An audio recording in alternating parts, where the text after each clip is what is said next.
be a good show. Pretty much just going over, sports news this last month or so. We're also going to be doing the winners and losers, first time in a while. And I think we're going to start with that. Levi, you have a winner? All right, well, I'll And this go is with like the my month. yeah. So I guess I'll go with my first winner. I'm not gonna pick the obvious one. I think I'll let one of them pick the obvious one. I'm going to instead go with the San Diego Padres. Look at the MLB. The past month, they've done even more to improve their team. Most importantly, with signing a record deal, largest deal ever given to a shortstop in MLB history for Fernando Tatis. They also added more pieces to their already stacked rotation. So the Padres are really going for it this year, next year. They're going to be a powerhouse for the next probably 5 or so years. And I really like the moves they've been doing. Okay, yeah, we'll talk more in depth with the Tatis Jr. Trade later. But Lorenzo, do you have a winner, or do you want me to go first? I can go. My winner is JJ Watt. He got out of a terrible situation with the Texans and was able to do what Deshaun Watson couldn't and just leave them. And yeah. Yeah. How much do you think he's going to get signed for? The thing is, he's a 3-time Defensive Player of the Year. He's old, but he can still play. So you're looking for a $7 million. Yeah, but you're still looking for 1 year, $7 million, $8 million contract. No, yeah. I definitely think he's at least worth $7-8 million. I would rather have JJ Watt than Chris Carson personally. If I was the Seahawks, I would take JJ Watt for $8 million over Chris Carson for $8 million. That's just me, though. I would not do anything more than a 1-year deal, though, because he is at the tail end of his career. But yeah, I do think JJ Watt's a winner by just getting out of Houston. And my winner is going to be really, really obvious. The Tampa Bay Buccaneers, they win the Super Bowl. Levi, what's your second winner? My second winner, I'm going to bring it into the NHL for my second winner. I got the Boston Bruins from the NHL. The Bruins have surprised a lot of people right now. They are leading their division. I said from the get-go that I thought this was the best team in the NHL going into the season. A lot of people disagreed with me about that take, but it turns out it's going pretty well. They're second place in the NHL overall, leading their Eastern Division, all on the backs of some really great goalie play. Tuukka Rask, Jaroslav Halak are probably the best goalie duo in the league right now. And they got guys like Brad Marchand, David Pastrnak, who are some of the best goal scorers in the league. So I'm really liking what I've been seeing from the Bruins, and the fact that I was right. A lot of people said the Capitals are better, but I went with the Bruins.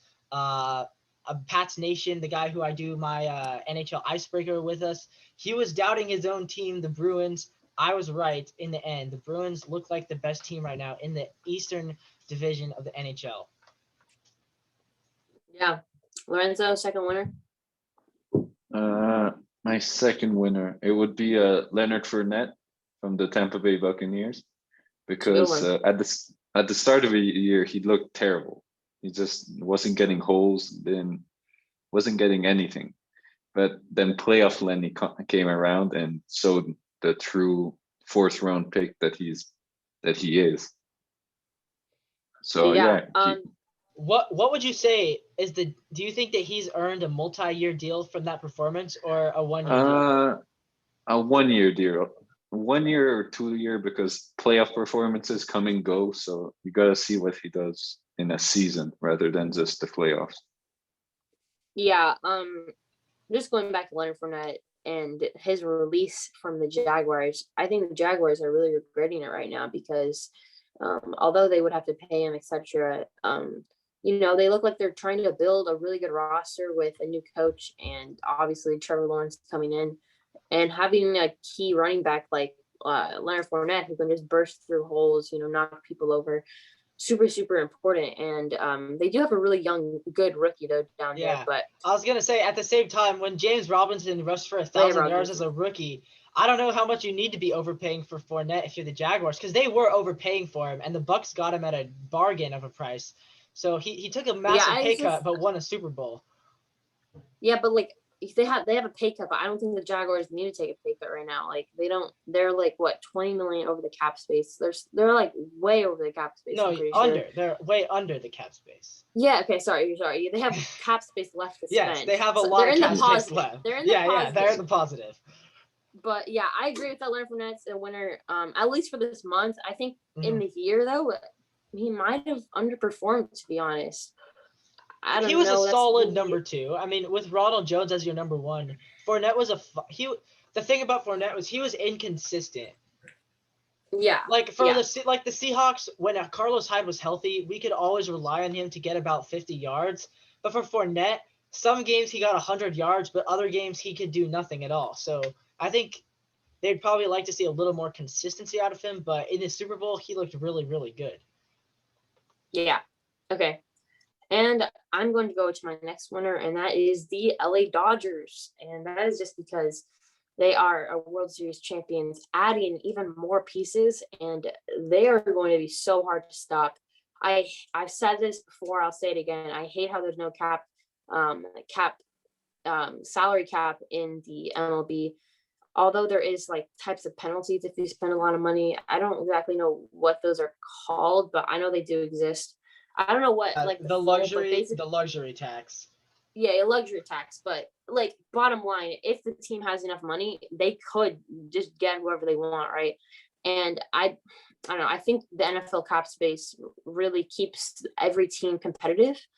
And now the Dodgers are just requiring more amazing pieces, and I don't see anyone stopping them next year. It is baseball. Crazy things can happen because when you have 7-game series, people get hurt, pitchers don't pitch well.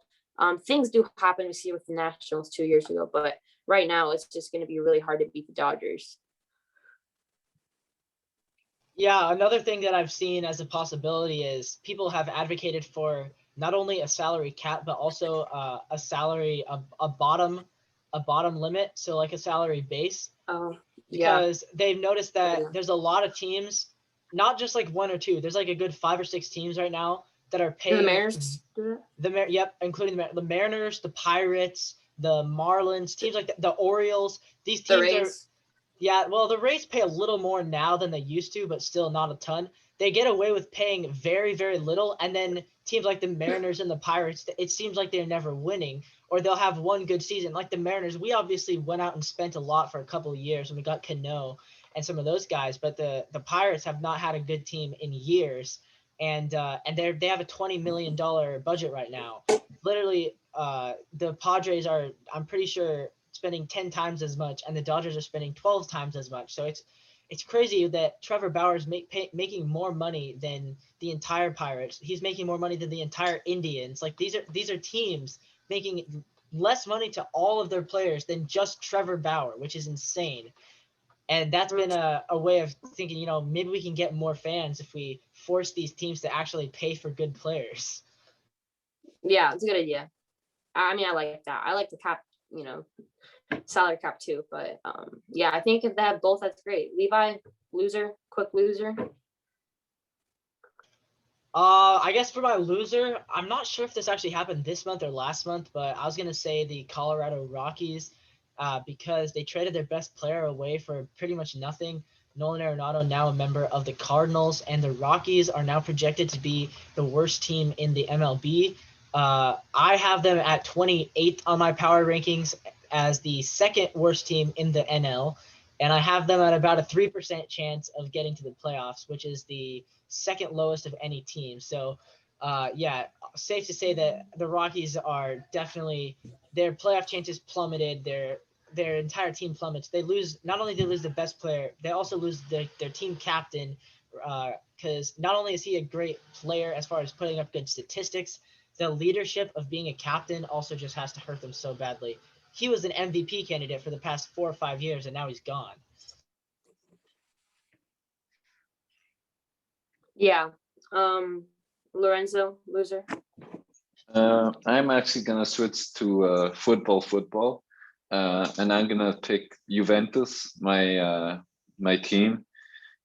They just lost to Porto today, which was just a terrible defeat.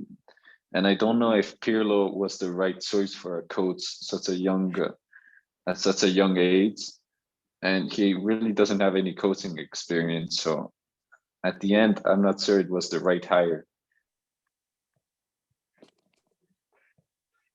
No, yeah, that's a super good point because I'm sure there's not many Juventus fans in the chat watching this, but it's really cool that we can get some inside information about a Juventus fan. I know that where do you like? I guess I obviously don't know much about Juventus. I probably know more than the average person in America does. But where do you see Juventus in 3 years? Do you see them as a serious contender for really big championships, or do you just see them as kind of a middle tier, high tier Italian league team? We've got the talent. But it's just up to Pirlo, because I love him as a player, but we have to see how he is as a coach. If he can mature, then we'll be a top team. Yeah. Okay, I agree.